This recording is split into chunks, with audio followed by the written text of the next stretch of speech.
I think we're both pretty high on the sea snakes up in the Great Northwest, and they're going to go ahead and get on a plane and travel all the way across country, poor guys, to Carolina, and they get to play those Panthers over there.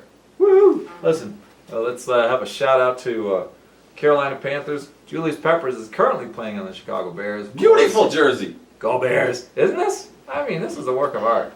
I think so. We're in incandescent light here, not because if you're not going to win, this I always say you might as well look beautiful good. in any light. I hope you agree with me, but that's Julius Peppers' jersey, Carolina. All right, so Okay. what were you saying? If you're going to win, If you're going to win, if you're not going to win, I should say, you might as well look good. Yes. You might as well look classy. You might as well have nice. You might as well have nice colors and. How about that? And because That little Panther logo. when you're coming off the field, Okay. you still got that girlfriend. You still got mom there maybe watching the game that you bought a ticket for. You still have Uncle Joe. You still have some relatives, and at least you can say to them, we gave it our best, and I think I'm just going to keep my jersey on because I look good. And we'll go eat somewhere where nobody in Dallas knows who I am. Cheers. And I'll just shine this Carolina Panthers jersey all I can. I think he's done great things for the Chicago Bears, by the way. Peppers? And you guys are lucky to have him. Go Bears. But anyway, Seahawks are at Carolina to play the Panthers in Week 1. Seattle was last seen blowing a lead. They fell behind by 20 points in the playoff game at the Atlanta Falcons last year. Managed to come back and briefly take the lead, 28-27, and then they decided, I said this back in May, They decided we don't want it that bad. We don't really want to win, so if you Falcons would like to go down the field, kick a field goal, okay, we'll give you like a 10-yard cushion on your receivers when you've got 3rd and 5 or whatever. And so it happened. Uncle, I'm too tired. Uncle, I can't give any more. They cried uncle, which was kind of a shame. They had Russell Wilson, a quarterback. He made a heck of a rookie season. I know you're very high on Russell Wilson, Joey. And their defense was very strong, especially at home. They were a dominant team at home. And expectations are very high for the Seahawks this year. And they should be. Yeah, which is why they're favored by 3 at Carolina in Week 1. Carolina, of course, has Cam Newton, who last year was his 2nd year in the NFL. The year before that, his rookie year, he set all kinds of rookie passing records. He brought Carolina back from like a 1-15 season or something like that to respectability. Expectations were high last year. They got off to a bad start. I think there was some loudmouth in the locker room that managed to tell the newspapers that Carolina was going to either reach the Super Bowl or win the Super Bowl. Do you remember this, Joey, last year? Was his last name Reed? He's probably related to Andy. Rex Ryan. He's probably... His first name or last name was Ryan. It could go either way, and I'm sure he was related. Yeah, it could be. Loud mouth. I know, that's all you need, right? Well, anyway, Carolina's season last year, bad start, strong finish. Cam Newton got better and better and better. So they still have Cam Newton. And this is an interesting game between two really good teams.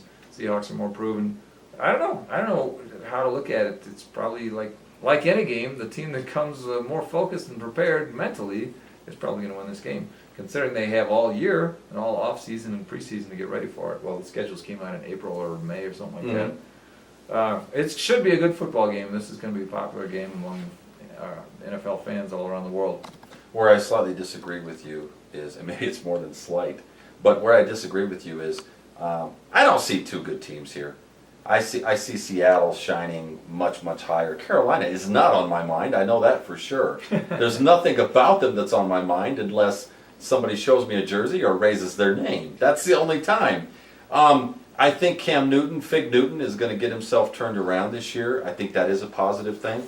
As far as Steve Smith, as I mentioned before, that's a good receiver, and that's a consistently good receiver that has given his heart, blood, and blood sausage to that team. And the poor guy, no, I didn't mean it that way. Thank you. And no, I didn't. No, of course not. And the poor guy is playing on a team that has performed way below the kind of effort that he's put forth in Carolina. And so the only bright spot that I saw last year was their defense. There was, wherever these guys came from, there was a lot of no names on that defense, and they collectively were able to play together, and they were able to keep a lot of games very, very close. Cam, as I mentioned before, and the media caught on to this, he was going into these press conferences consistently week in and week out last season where he was blaming himself, and he was saying, I don't know if I can continue to do this, and I don't know if I continue to be here, and I don't know why we're losing, and these guys are, I don't know who they are, and the press caught on to it real quickly, and like any football quarterback, they basically said, this kid's screwing up, he's the leader of this team, and he needs to, if nothing else, use the lines that you hear year after year in the NFL, because they're safe, and they get you away from the media, and then you can do what? I don't know, concentrate on football. And those lines are, we gave it all we could, we're going to go back, we're going to practice, we're going to do what we have to do, make adjustments, and believe me, we're going to have a much better effort next week. Well, he wasn't saying that kind of stuff, Mickey. He was saying, I'm with a bunch of losers. I mean, clearly the type of things that he was saying, the only translation you could get out of that was, there's no reason we should be losing these games time in and week in and week out. And I think they had at least a 5 or 6 game losing streak last season. Well, all right, I can't say that I followed it week by week last year, but he couldn't have said both. I'm with a bunch of losers, which is the second thing you said, and I didn't perform well. I don't know if I can do it, which is the first thing you said. He's smart enough, I don't know exactly, he might have blamed his teammates once in a while, but it sounds to me like he was blaming himself. Now, it was his second year in the NFL. High-performing athletes in every sport have a sophomore slump. It's well known. Michael Jordan had a sophomore slump, right? Just go back and look at it. I'm not surprised. You come into the NFL, you take a team that was 1-15 or whatever, and you bring them back to respectability, kind of, not totally, but mostly single-handedly, or, as the leader who gets a huge amount of credit. Well, so you think it's easy. The athlete goes to their heads, right? So that's one of the reasons for the sophomore slump. Makes sense. Your first year, everything goes great, and you're the hero, and you think next year you're just going to pick up where you left off and it's going to be even better, and then comes reality, the reality of the NFL, expectations, people catching up to you, whatever. I don't blame Cam Newton for that. Now, how about this? Maybe Russell Wilson's going to have a sophomore slump this year.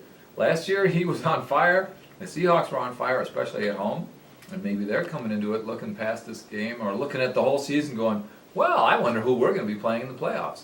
Will we be in the NFC Championship game? Will we be the home team in the NFC Championship game? That I don't know if they're thinking that or not. But if they are, that is the surest way to a bad season or to at least a bunch of bad games. Now, it happens. One week at a time. It happens year after year. You come in focused, thinking you're just going to be hot stuff, and it shows up on the field that you get your lunch handed to you. So that could happen. Who knows? But I don't blame Cam Newton. And I also want to point out, like I said, they improved their record as the season got on. They got it back together, the Panthers did last year, as the season went on. And I kind of expect them to pick up where they left off from the end of last season, Joey. Okay. The only reason I bring it up, the post-game media conferences and comments by Cam Newton, is because it was so odd. And I really suggest, Mickey, that you go back and Google some of that stuff and search it and just listen and watch some of his press conferences, because it really was unexpected. And Cam, we all have slumps in our life, so I completely understand that part. But I will say this: you're extremely talented. You have the highest responsibility of any player on that team, and that's why you really can't be negative in your press conferences. You really have to show leadership, and you need to find mentors and a combination of mentors, and a combination of that along with digging deep inside yourself and becoming a better leader and a better motivator. And I know those things are easier said than done, but I had never, when you go back and watch it, Mickey, I think you'll be flabbergasted by most of the people that pay attention to the NFL, because it was really out of place and it was really odd. And as far as Seattle's concerned, they're in a completely different direction, I think, than the Carolina Panthers. The Panthers, at best, I kind of would agree with you. pick things up toward the end of the season, and they can continue to go in that direction. But there's so many pieces that need to be filled and so many things that need to be changed that I don't think they're even going to make the playoffs, to tell you the truth. Is Cam Newton the kind of player that could be their quarterback for the future? Absolutely. He is. Absolutely. He's got all the tools. He's young enough. He's capable enough. Should they build the team around him? If they're smart, they will. Ron Rivera, They're already doing that. I'm sorry, baby, but Ron, you're almost on the borderline of having too many years now where you haven't turned that team around fast enough. You're a defensive-minded coach that came from San Diego. That obviously showed up with the previous comment that I made about the performance of the team last year. Are you making enough changes on the offense to keep up with the rest of the NFL? I don't think so. I don't put too much stock in post-game press conferences, Joe. I put a lot more stock in on-the-field performance. I don't particularly care if if I were on the team, I would want my quarterback to take responsibility for his mistakes and to not blame the rest of his team. That's the surest way for a quarterback to lose the trust and confidence of his teammates. Well, yeah. All right, good. So if he did that, good. Whatever he said last year, I expect Cam Newton to be 1 year older, wiser, better prepared to handle the ups and downs of the NFL. You know, it's a mental game, and he's a youngster. So he's got talent. He proved it in college. You know, they won the national championship with Gene Chizik as a coach at Auburn. And a year when Cam Newton won the Heisman. We know he's got talent. The NFL found out he's got talent, and it's a matter of putting it all together. It's a team sport. Quarterback's the most important position, but it's not the only one. We shall see where this one goes. I'm not going to take a pick in this thing. I think it'll be a push, or I just don't see an edge one way or another. Seahawks -3 on the road. I'll pass. I see the Seahawks more likely than not coming out and beating the Panthers 5 points plus.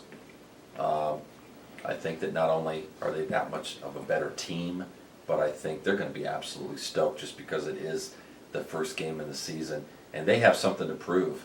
I think Pete Carroll's the kind of coach that clearly let that team know that they had a lot to do week in and week out, but they had everything they needed to get to the Super Bowl last year, and when that didn't happen, I think he made it clear to that team that we're going to make the necessary changes that we need to, but we're not going to allow the mistakes that we made that lost us that game against the Atlanta Falcons to repeat itself.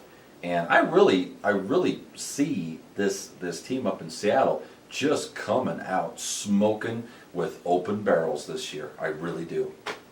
Okay, a lot of people do.